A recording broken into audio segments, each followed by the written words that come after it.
శుభకార్యాలకి పెళ్లికి తాంబూలాలు తీసుకోవడం చూసాం కానీ చంపుకోవడానికి తాంబూలాలు తీసుకోవడం ఏంట్రా? బాబో వాయు, అందరూ కలిసి కట్టింగ్ ప్రాసెస్ ని ఏ లెవెల్లో ప్లాన్ చేశారా? ఆడదాని కోసం రాజ్యాలు పోగొట్టుకున్నారట, తొక్కలో రాజ్యాలు. ఇక్కడ 63 లక్షలు సక్కరాగిపోయింది. చేపతో వినట్టు ఏ లెవెల్లో తోమారా? అవునరా, అసలు ఈ ప్లాన్ కి మొత్తం ఆజ్యం పోసింది నువ్వే కదా? నిన్ను నీ నోటు దోలతో టంగు స్లిప్ అయ్యి కాళ్ళు పైకెత్తుకొని గిలగలగా కొట్టుకుంటుంటే తీసుకెళ్లి ఇరికించా. నాదా తప్పు? కానీ ఒక మాట నిజం బావా, వాళ్ళు నీ మీద చాలా ఆశలు పెట్టుకున్నారు. నాకు మాత్రం లేదంట్రా. అమ్మా, కైలు, ఒక మంచి ఫ్యామిలీ వదిలి వెళ్ళిపోవాలంటే నాకు కష్టంగానే ఉందిరా. కానీ చంపుకోవడాలేంట్రా? ఒరే, 25 ఏళ్లగా ఇంటి బిడ్డ లేకపోతే ఈ చంపుకోవడాలు లేవుగా. ఇప్పుడు మనం వెళ్ళిపోతే ఇవన్నీ ఆగిపోతాయిగా. అంటే టోటల్గా వదిలేస్తామా? లేదురా, వీళ్ళు కొట్టుకొచ్చేది 2 రోజులేగా. ఈ 2 రోజులు ఎస్కేప్ అయిపోదాం, ఏ గొడవ ఉండదు. జాతర అయిపోయి తిరిగి వచ్చేద్దాంరా. మహా అంటే ఏమంటారా? పారిపోయాడంటారా, పిరికోడంటారా, ఓడిపోయానంటారా? నన్ను ఏమన్నా పర్లేదురా, కానీ వీళ్ళు హ్యాపీగా ఉంటారు కదా, అది చాలురా. పద.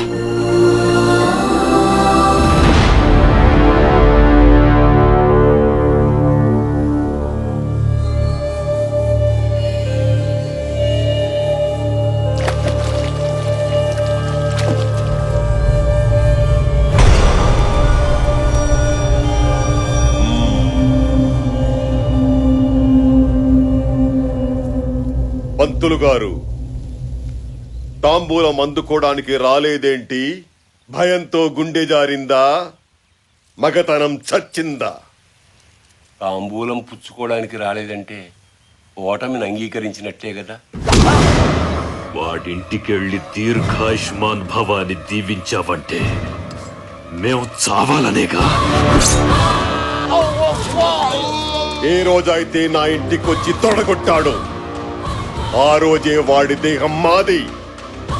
లొంగిపోయినా సరే వాడి శవాన్నైనా ముక్కలు ముక్కలుగా నరికాల్సిందే. వెళ్ళి ఆ ఇంటిల్లి 10ని ఈడ్చుకురా. ఆ ఇంటి ఆడవాళ్ల మీద అణుచరల చెయ్యి పడకూడదు, మన చెయ్యే పడాలి.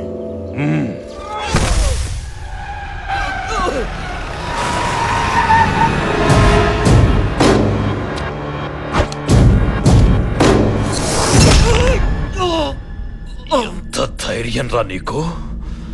నా ఇంటికే తీసుకొచ్చి సవాల్ చేయిస్తావా?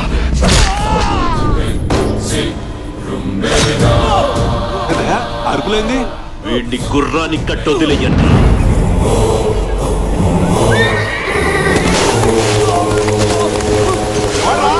ఎవడ్రా ఇంటి మీదకి వచ్చింది? ఎవడ్రాడా?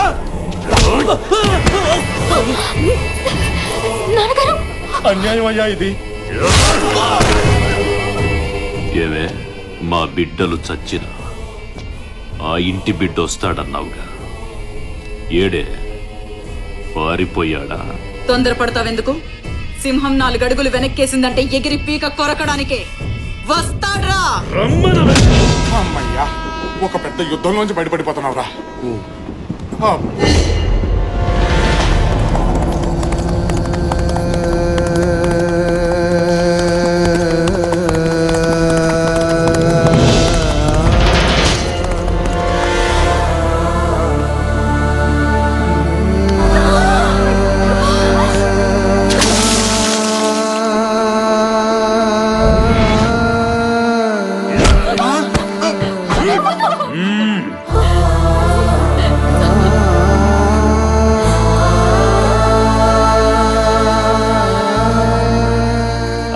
వీరమాత, ఎలా కన్నావే వాణ్ణి? నిజాయితీగానే కన్నావా, నీతి తప్పి కన్నావా? ఇక్కడున్న నీ బిడ్డల శీలాలు, జనం ప్రాణాలు మిగలాలంటే నువ్వు బయటికి రావాలి. తప్పుడు కొడుకులు కన్నానని నా కాళ్ళ మీద పడి ఏడు. వస్తావా, చాబులు చూస్తావా?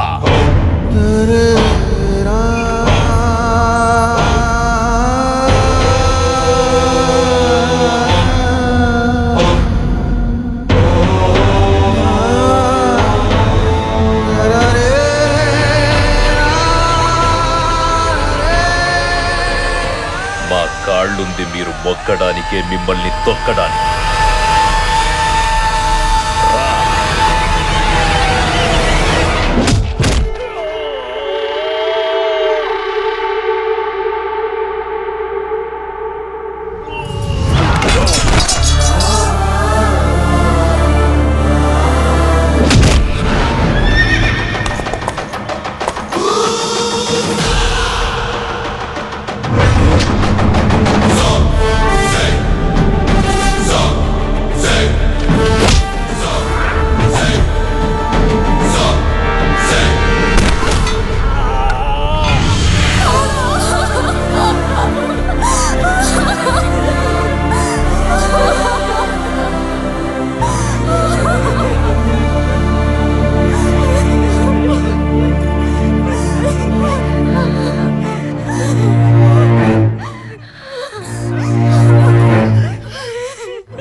ఇప్పటి వరకు ఈ చెయ్యి అవసరం కోసమే వాడాను. ఆశయం కోసం వాడితే ఎలా ఉంటుందో తెలుసా?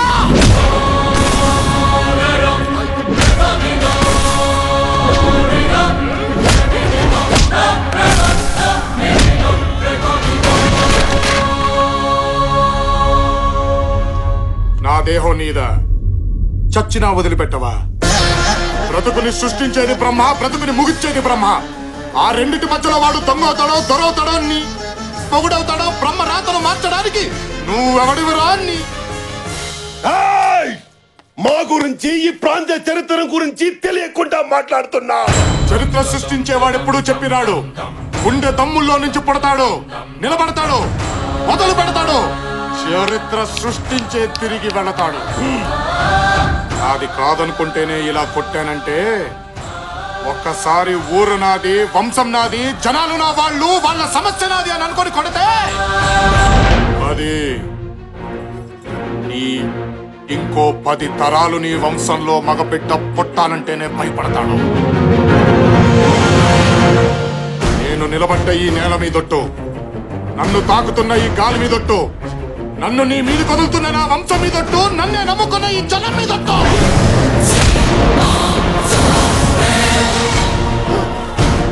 నిలబడుతున్నా, టీ కొడుతున్నా, ఇక ఈ ప్రాంతంలో నీ జెండా ఎగరనివ్వను, ఈ గడ్డ మీద ఒక్క ప్రాణము పోనివ్వను. కెలకొద్దు.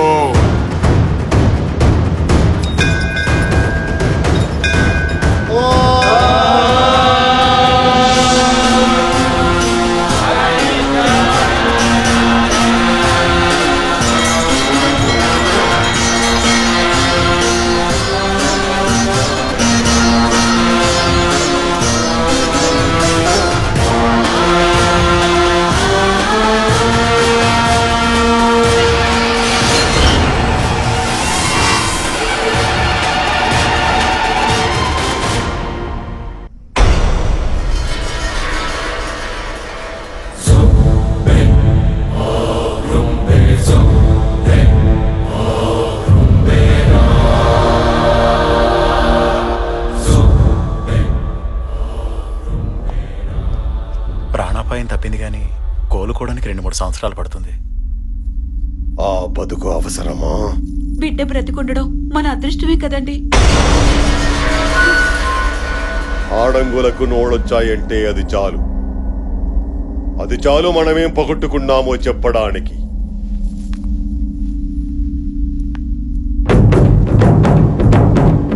వాడు తాంబూలం తీసుకోలేదు, బరిలోకి దిగలేదు, కత్తి పట్టలేదు, ప్రాణాలు తీయలేదు, గెలిచాడు.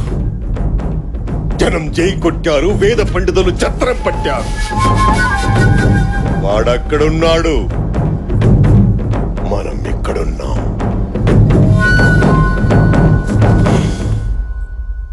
ఈ ప్రాణం అవసరమా?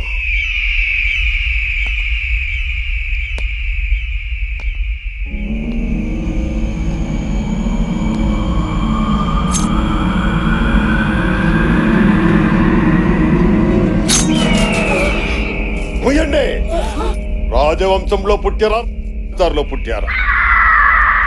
వాడికి పాడ కట్టొద్దు, పిండం పెట్టొద్దు. ఇంట్లో కుక్క చచ్చిందని అనుకోండి, ఈడ్చి పారేయండి. రాబోయే 14వ రోజే వాడిని బరిలో దించాలి. జై కొట్టిన జనాల ముందే వాడి తల కొట్టాలి. మోగించండి రణగారా.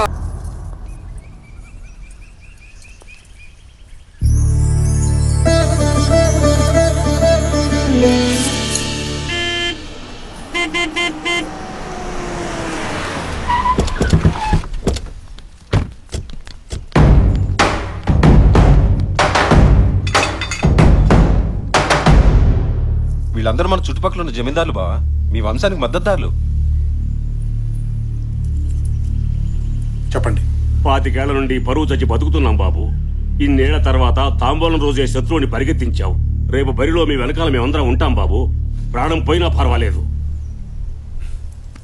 అయితే ఓ పని చేయండి, మీ పంట పొలాలు మొత్తం తగలబెట్టండి, మీ ఇళ్ళన్నీ కూల్చేయండి. పంట తగలట్టేస్తే తిండిలా బాబు? ఇళ్ళన్నీ కూల్చేస్తే ఎక్కడుండాలి బాబు? చచ్చేవాడికి తిండెందుకు, ఇళ్ళెందుకు? 6 నెలలు కష్టపడితే వచ్చే పంట మీద మీకింత మమకారం ఉంది. 10 ఇటుకలు పేర్చుకుంటూ కట్టుకున్న ఇంటి మీద మీకింత ప్రేమ ఉంది. కానీ ఆ దేవుడిచ్చిన 100 ఏళ్ల జీవితం అంటే మాత్రం లెక్కలేదు. ప్రాణం కంటే రోషం ముఖ్యమా? మనిషిని మనిషి చంపుకుంటూ పోతే మనమన్న మాటే లేదు, జనమన్న పదము లేదు. నేల మీద మిగిలేది శూన్యం. మీ పగని బ్రతికించడానికి ఆ శూన్యాన్ని సృష్టించొద్దు. ఇక నుంచి ఈ ప్రాంతంలో తాంబూలాలు లేవు, తన్నుకోడాలు లేవు. ఎవరి బ్రతుకులు వారు బ్రతకండి. నీ ఆలోచన మంచిదే బాబు, మాకు బతకాలనే ఉంది, కానీ అవతల వాడికి లేదు. మీ నాన్నగారు ఓడిపోయాక మీ కొండగా ఎవరూ ఉండకూడదని మగబిడ్డలందరినీ చంపేస్తుంటే 2000 మందిని ఊరు దాటించాం. కానీ వాడు వెతికి వెతికి చంపించాడు. అందులో ఎందరు మిగిలారో తెలియదు. మీరొచ్చాక కూడా ఈ దిక్కుమాల్ని బతికే బతకమంటారా? అక్కర్లేదు. నా అనేవాళ్లు లేని బ్రతికెలా ఉంటుందో నాకు తెలుసు. ఇక నుంచి ఏ కంట్లోనూ కన్నీటి బొట్టు రాలదు, ఏ ఇంట్లోనూ కడుపు కోత వినిపించదు. మిమ్మల్ని అందరినీ కలిపే బాధ్యత నాది. నన్ను నమ్మండి.